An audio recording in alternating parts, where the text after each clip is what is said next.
नमस्कार मित्रों, कणाद एकेडमी में आपका पुनः हार्दिक स्वागत है। मित्रों, 2017 से 2020 तक जितने भी योग के आपके प्रश्न पत्र हुए हैं उन सब की हमने व्याख्या उत्तर सहित देखी।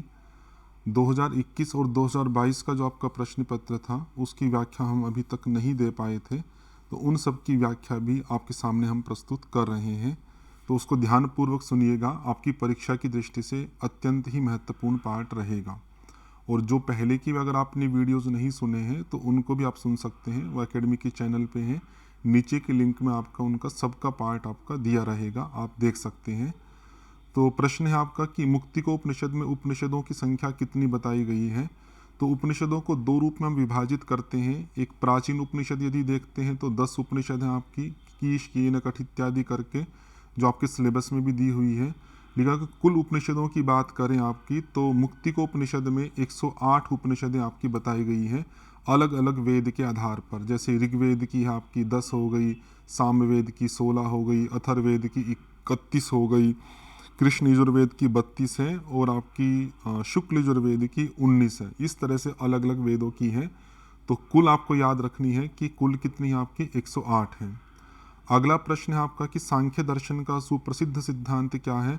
अलग अलग दर्शन में अलग अलग प्रकार के वाद चलते हैं उनके सिद्धांतों के आधार पे। जैसे सत्कार्यवाद है, जो कहता है कि जो कार्य है वो कारण के अंदर पूर्वतः ही विद्यमान है पहले से ही। तो ये सांख्य का और योग का सिद्धांत आपका सत्कार्यवाद। तो अपना उत्तर होगा फर्स्ट वाला। असत्कार्यवाद है, जो कहता है कि कार्य कारण में पहले से विद्यमान नहीं, उसकी उत्पत्ति होती है, ये न्याय वैशेषिक मानता है। ऐसे विवर्तवाद है, ये आपका वेदांत दर्शन मानता है।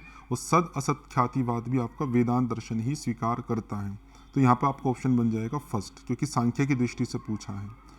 फिर पूछा कि श्रुति शब्द किसके लिए प्रयोग किया गया है। तो श्रुति शब्द का प्रयोग वेद के लिए किया जाता है। तो वेद है, मंत्र है, संहिता है, आमनाय है, निगम है, आगम है, स्वाध्याय है, ये सब आपके वेद के ही पर्यायवाची है। संहिता भी कह सकते हैं हम। तो यहाँ पे श्रुति का आपका आंसर हो जाएगा वेद। अगर आपका आता है कि श्रुति प्रस्थान, अगर आपका वर्ड आता है या, तो वो आपके उपनिषद के लिए होगा। अगर स्मृति प्रस्थान आता है तो भगवत गीता के लिए। प्रस्थान त्रयी के अंदर 3 प्रस्थान आते हैं आपके, लेकिन यहाँ पे प्रस्थान की दृष्टि से न पूछ के सामान्य पूछा था श्रुति शब्द का, तो वो वेद के लिए आपका हो जाएगा। इस तरह के प्रश्न और भी आपके आगे आए हुए हैं। आगे पूछा कि न्याय दर्शन के रचयिता जो महर्षि गौतम है उनका दूसरा नाम क्या है। उनका अक्षपाद नाम है। बाकी जो है वैसे ही कंफ्यूज करने के लिए ऑप्शन बना रखे हैं। प्रज्ञाचक्षु है, प्रभुपाद है, वात्स्यायन, ये वैशेषिक दर्शन पे एक वात्स्यायन भाष्य है आपका, उनके लिए प्रसिद्ध है। लेकिन अगर महर्षि गौतम का पूछते हैं तो अक्षपाद आपका नाम हो जाएगा, वो आपको याद रखना है। अगला है कि तैत्तिरीय उपनिषद में यतो वाचो निवर्तन्ते अप्राप्य मनसा सह, इसके द्वारा किसका वर्णन किया गया है। यदि इसका अर्थ हम देखें, यतः वाचः निवर्तन्ते, कि जहाँ से वाणी निवृत्त हो जाती है, अप्राप्य मनसा सह, मन के साथ अप्राप्त होकर। मतलब भाव ये है कि मन है, वाणी है इत्यादि जो इंद्रियां हैं वो जहाँ से निवृत्त हो जाते हैं, जिसको वो प्राप्त नहीं कर पाती है। तो ये चर्चा आपकी ब्रह्म के लिए की जाती है और अनेक उपनिषदों में आता है। केन उपनिषद में भी इसी प्रकार की चर्चा है, तैत्तिरीय उपनिषद के अंदर भी इसी प्रकार की चर्चा है कि वाणी है, मन इत्यादि है, वहाँ से निवृत्त हो जाते हैं, उसको प्राप्त नहीं कर पाते। तो थर्ड ऑप्शन आपका बनेगा। अगर देखिएगा, भगवत गीता में स्थित प्रज्ञ के संदर्भ में इंद्रिय निग्रह का जो उदाहरण दिया गया है उसमें किसकी उपमा आपकी दी गई है। तो वहाँ पे कूर्म की, कछुए की उपमा दी गई है। तो वहाँ पे कहते हैं कि जैसे कछुआ है अपने अंगों को अपने अंदर की ओर खींच लेता है बाहर से हटाकर, वैसे ही स्थित प्रज्ञ जो है, वो योगी जो है, उसको अपनी इंद्रियों को बाहर के विषयों से अपने अंदर समेट लेना चाहिए, हटा लेना चाहिए। तो कूर्म की उपमा है कछुए की उपमा। स्थित प्रज्ञ शब्द का अर्थ होता है स्थिता प्रज्ञा यस्य, कि स्थित है बुद्धि जिसकी, उस व्यक्ति को स्थित प्रज्ञ कहा गया है। अगला है आपका, भगवत गीता के अनुसार सही क्रम के विकल्प को चुनिए। तो यहाँ पे उत्पत्ति क्रम दिया गया आपका। तो वहाँ पे एक श्लोक आते हैं आपके 2। तो वहाँ पर आता है, ध्यायतो विषयान पुंस संगस्तेषुपजायते, संगात जायते कामः, कामात् क्रोधो भी जायते, क्रोधात् भवति सम्मोहः, सम्मोहात् स्मृति विभ्रमः। तो सम्मोह होगा आपका, सम्मोह से आपका स्मृति विभ्रम होगा, स्मृति विभ्रम से आपका बुद्धिनाश होगा, और बुद्धिनाश से आपका सर्वनाश हो जाता है। तो उस आधार पे आपको क्रम बताना था। तो आप देखते हैं तो उससे अच्छा ऑप्शन बनता आपका क्रोध हो गया, क्रोध से सम्मोह हो गया, सम्मोह से स्मृति विभ्रम हो गया और स्मृति विभ्रम से बुद्धिनाश हो गया। इस आधार पर आपको फोर्थ ऑप्शन बनेगा। ये काफ़ी इंपॉर्टेंट पार्ट है, कई बार आपकी परीक्षा में आया हुआ है, इसको आप फोकस कर सकते हैं। आगे पूछा आपका कि योग वशिष्ठ के अनुसार निम्न पद के रिक्त स्थान हेतु सही विकल्प चुनिए। तो मनसः स्पंदनम प्राणस्य स्पंदनम। तो वैसे तो योग वशिष्ठ बहुत बड़ा ग्रंथ है, 27,000 के आसपास आपके उसमें श्लोक हैं, तो पूरे को पढ़ पाना कठिन है। तो आप देखेंगे योग वशिष्ठ में से कुछ प्रश्न इस प्रकार के आपके आते ही रहते हैं जहाँ पे पंक्तियाँ या कुछ विषय पूछ लेते हैं। तो उन सबको तैयार करना काफ़ी कठिन रहता है। तो उसके लिए आप क्या कर सकते हैं, अपने ज्ञान का जो बेस है या आपकी जो कॉमन सेंस है उसका ही प्रयोग कर सकते हैं। जैसे कहा कि मनसः स्पंदनम प्राण, कि मन का जो स्पंदन है वो प्राण है, मतलब प्राण मन को प्रभावित करता है। वो प्राण का स्पंदन क्या होगा, क्योंकि हमें पता है कि प्राण और मन दोनों आपस में जुड़े हुए हैं। तो जैसे प्राण मन को प्रभावित करता है वैसे ही मन प्राण को प्रभावित करेगा। तो प्राणस्य स्पंदनम मनः, ये फोर्थ ऑप्शन आपका यहाँ पर उचित रहेगा, ये ध्यान रखिएगा। आगे आपके ध्यान बिंदु उपनिषद के अनुसार उकार से संबंधित गुण है कि ध्यान बिंदु में अ उ म इन तीन के संदर्भ में अलग अलग प्रकार की ल होने वाली चीज़ें बताई गई थी कि अ में क्या होता है पृथ्वी, फिर उ में अंतरिक्ष, फिर द्यौ, फिर भू भुव स्वः। ऐसे बहुत सारे पार्ट थे जो अ उ और म इनके अंदर लीन होने वाले बताए गए थे। यहाँ पर उकार से संबंधित गुण आपका पूछा है। तो जैसे आकार होता है, आकार का आपका गुण होता है ये अकार का रजस हो जाता है, और उकार का आपका सत्व हो जाता है, और मकार का आपका तमस हो जाता है। इस तरह से तीनों गुणों को आप पहचान सकते हैं। तो उकार के संदर्भ में आपका सात्विक गुण ही आपका आंसर हो जाएगा।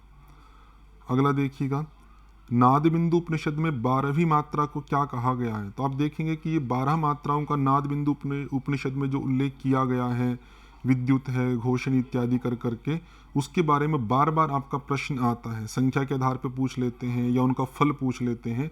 ये पहले भी कई बार आया है, आगे भी आएगा। और आप देखेंगे इस पेपर के अंदर 2 बार ये प्रश्न घुमा फिरा के पूछा गया है।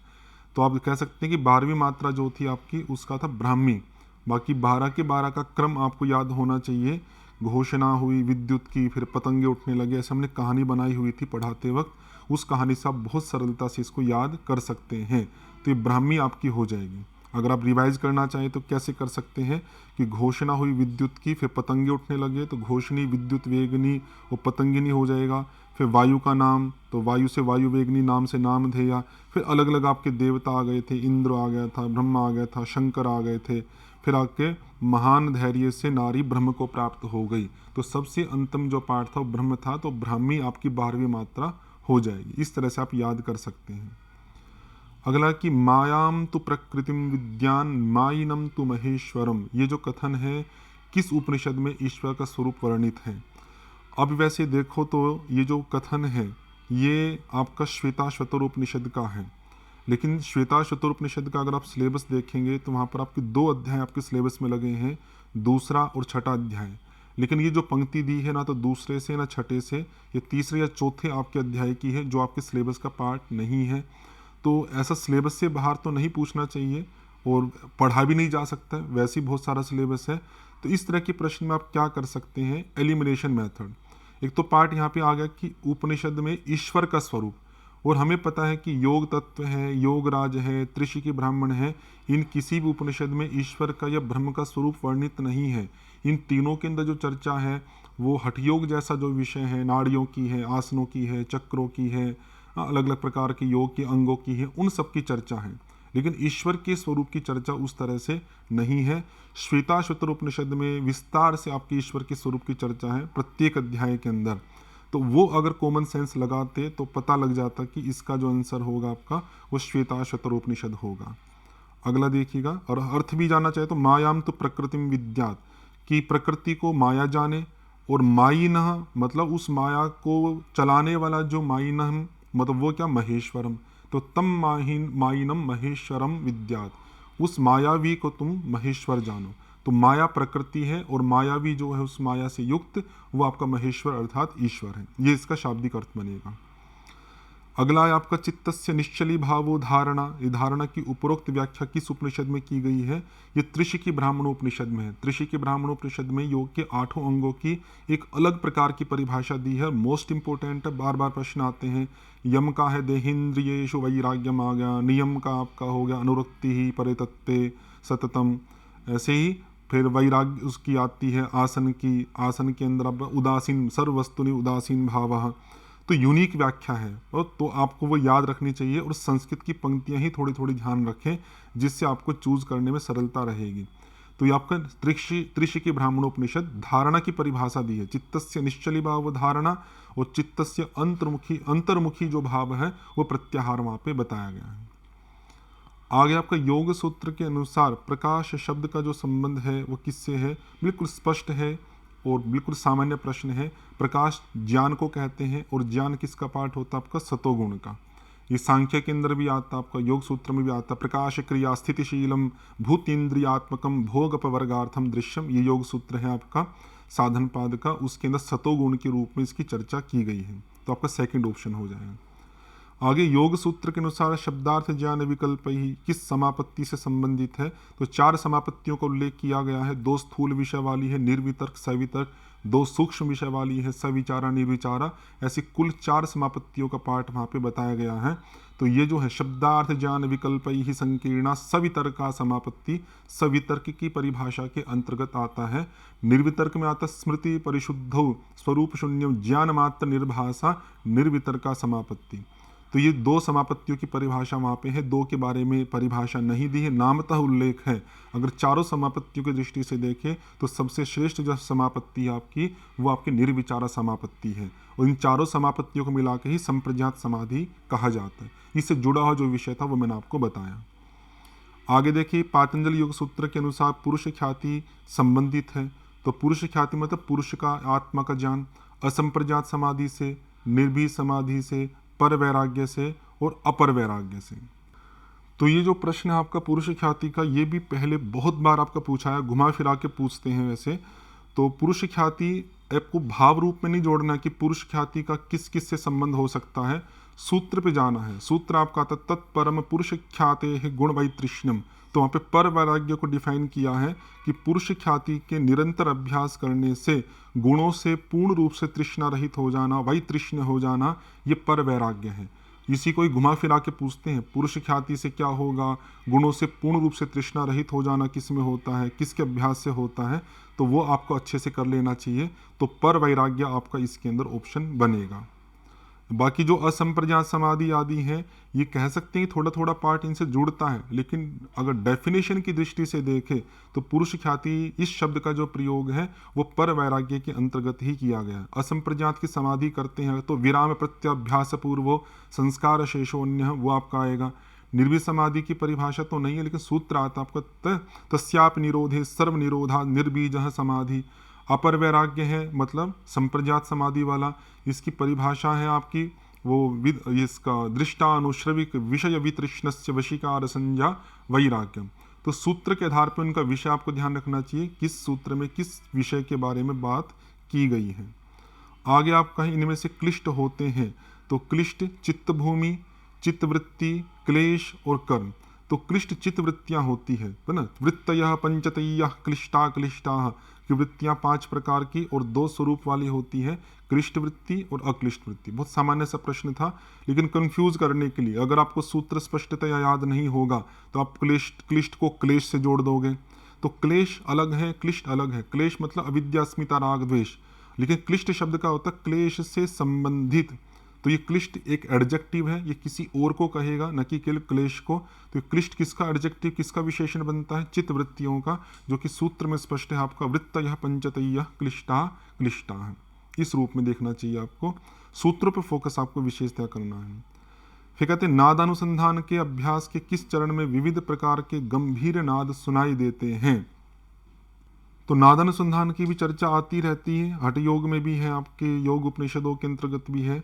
वहाँ कहते हैं कि जब हम नाद का प्रारंभ करते हैं अनुसंधान का, तो स्टार्टिंग में जब अभ्यास आपने प्रारंभ किया तब आपको गंभीर मतलब स्थूल या महत, दो वर्ड भी यूज किए जाते हैं, उस प्रकार के नाद सुनाई देते हैं। और जैसे जैसे अभ्यास बढ़ता जाता है तो सूक्ष्म से सूक्ष्मतर नाद आपको सुनाई देते हैं। तो यह प्रथम अभ्यास, प्रथम मतलब जब अभ्यास की आपने स्टार्टिंग की है, उस अभ्यास के अंतर्गत आपको गंभीर नाद सुनाई देंगे। और बाद के जो हैं या अभ्यास की पूर्णता होने पर या अभ्यास की उत्तम अवस्थाओं के अंदर आपको सूक्ष्मतर नाद आपको सुनाई देते हैं। तो आपका फर्स्ट ऑप्शन इसके अंतर्गत बनेगा। अगला है कि हठ प्रदीपिका के अनुसार किस आसन की सिद्धि पर तीनों बंद अनायास ही लग जाते हैं। तो हठ प्रदीपिका में इन तीनों बंदों को लेकर दो आसनों का प्रयोग किया जाता है। सिद्धासन तो कहता है आपका कि तीनों बंद अनायास ही लग जाते हैं, सिद्धासन का पार्ट है। पद्मासन के संदर्भ में आता है वो तीनों बंदों के अभ्यास को सरल बनाता है। तो आपको पंक्तियों पर भी ध्यान देना चाहिए। अनायास का पार्ट आता है तो अलग हो जाएगा, सरल बनाता है तो अलग हो जाएगा। तो यहाँ पे चूंकि कन्फ्यूजन है ही नहीं क्योंकि पद्मासन दिया ही नहीं है, एक ही पार्ट आपका हो जाएगा सिद्धासन और आपका आंसर फर्स्ट बन जाएगा।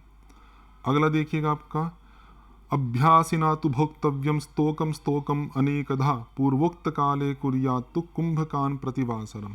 ये पंक्ति हिंदी और संस्कृत में मिलाकर बहुत बार आपकी पूछी गई है, मोस्ट इम्पोर्टेंट है। इसमें जो पूछने का पार्ट इनका फोकस है वो है आपका स्तोकम स्तोकम अनेकधा, कि जो योगाभ्यासी व्यक्ति है तो स्तोक का अर्थ होता है थोड़ा, अनेकधा मतलब अनेक बार करके, कि वो जो भोजन करे वो अनेक बार करके स्तोकम स्तोकम भोक्तव्यम, थोड़ा थोड़ा खाना चाहिए, एक बार में ज़्यादा नहीं खाना चाहिए।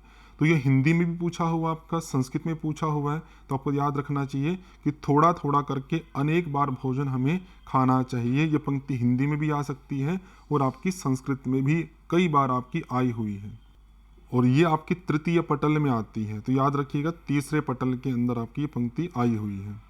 आगे देखिएगा वशिष्ठ संहिता में यमों की संख्या कितनी है। बिल्कुल सीधा फैक्ट, आपकी 10 यम वहाँ पर आते हैं।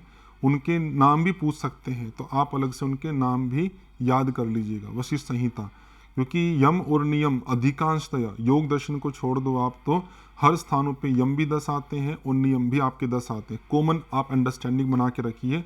योग दर्शन की दृष्टि से पूछते हैं तो 5 ही यम हैं और 5 ही आपके नियम हैं। तो थर्ड ऑप्शन आपका हो जाएगा। फिर कहते हैं प्रोटीन में कितने प्रकार के अमीनो एसिड पाए जाते हैं। सामान्यतः हमने पढ़ा है कि प्रोटीन के अंदर 20 अमीनो एसिड्स पाए जाते हैं, और वो एक अच्छा पार्ट हुआ कि उन्होंने 20 ऑप्शन ही नहीं दिया।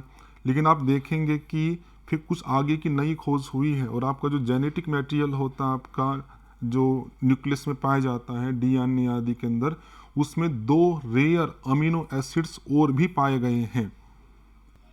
अभी तो आपसे संख्या पूछी है, तो संख्या तो आप कहीं तो 22 आप कह सकते हैं। आगे हो सकता है कि उनका नाम भी आपसे पूछ ले, तो उनका नाम भी आपको याद रखना चाहिए कि 21 वाला जो है वो सेलेनोसिस्टीन है आपका, और जो 22 वाला है आपका वो पायरो वाला पार्ट है। मैं आपको दिखा देता हूँ यहाँ पे, सेलेनोसिस्टीन और पायरोलाइसाइन, ये 21 और 22 ये 2 प्रकार के रेयर अमीनो एसिड्स हैं, इनको भी आपको ध्यान रखना चाहिए। अगला है आपका the cell was first discovered by, बिल्कुल सामान्य प्रश्न है। सेल है वो रॉबर्ट हुक ने 1665 के अंदर आपका डिस्कवर किया था। ये सीधा फैक्ट, इसमें समझाने कोई पार्ट नहीं है। इसका सेकंड ऑप्शन आपका हो जाएगा। अगला है ना कि the volume of air breathe in and out of lungs in a healthy individual is known as. जो हम श्वास प्रश्वास लेते हैं तो आप देखेंगे एक बार में जो आपने श्वास ली और आपने जो श्वास छोड़ी, वो जो आपका उतार चढ़ाव हुआ, इसको हम क्या कहते हैं सामान्य भाषा में टाइड बोलते हैं समुद्र के संदर्भ में। तो इसलिए आप उसी से जोड़ कर रख सकते हो आप इसको टाइडल वॉल्यूम, कि श्वास का अंदर लेना और श्वास का बाहर छोड़ना, ये पूरा जो आपका एयर का वॉल्यूम बनता है हेल्दी इंडिविजुअल के अंदर, उसको टाइडल वॉल्यूम कहा जाता है। एक अच्छा वर्ड है, उसको आप याद रख सकते हैं। अगला है आपका stress refers to non specific response of the body to any demand made upon it. ये जो पंक्ति है आपकी, ये किन के द्वारा कही गई है। तो पंक्ति का अर्थ अगर हम समझे तो स्ट्रेस क्या है, एक रेस्पॉन्स है, नॉन स्पेसिफिक। कोई भी आपके स्टिमुलाई आते हैं, हर एक स्टिमुलाई के प्रति है, नॉन स्पेसिफिक है। To the body to any demand made upon it, तो जो भी एक डिमांड बनेगी अलग अलग प्रकार के नॉन स्पेसिफिक रेस्पॉन्स के आधार पे, उसको हम स्ट्रेस कहते हैं। तो ये पंक्ति किन्होंने कही है, बहुत प्रसिद्ध आपके साइंटिस्ट में हैंस सेले, उनके द्वारा ये कही गई है और उनको आधुनिक मनोविज्ञान का फादर भी कहा जाता है, आधुनिक स्ट्रेस आदि की दृष्टि से। तो याद रखिएगा, इंपॉर्टेंट पार्ट है। फिर अगला आ गया आपका कि आयुर्वेद के अनुसार भोजन के दौरान आमाशय के कितने भाग को रिक्त छोड़ा जाना चाहिए। तो इसमें जो ऑप्शन है आपका वो है आपका फर्स्ट ऑप्शन 1/3 भाग को।